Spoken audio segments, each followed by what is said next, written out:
Well, throughout the pandemic, there have been times when families just have not been allowed in the hospital to see their loved ones. Some have died without their families there for their final moments. Now, Colorado lawmakers are debating a bill that would give patients the right to have one visitor a day, even during a pandemic. Here's Denver 7 political reporter Megan Lopez.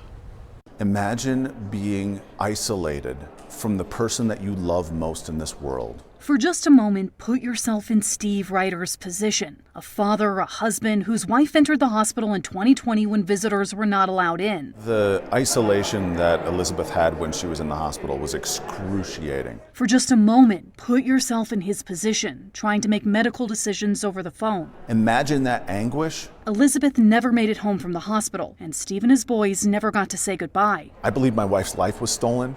Steve is just one of several families who drove down to the Colorado Capitol Tuesday to share their stories with lawmakers. Families waiting to testify. We weren't allowed to go into the hospital until the following Monday to say goodbye to our dad. With stories just as painful, just as personal. Debbie Shivers lost her husband. It was important for him to hear my voice, know that I was there. It would have made a difference. Brandy and Roy Gillum lost a father. There's got to be a way for a family member to be able to be in there and advocate.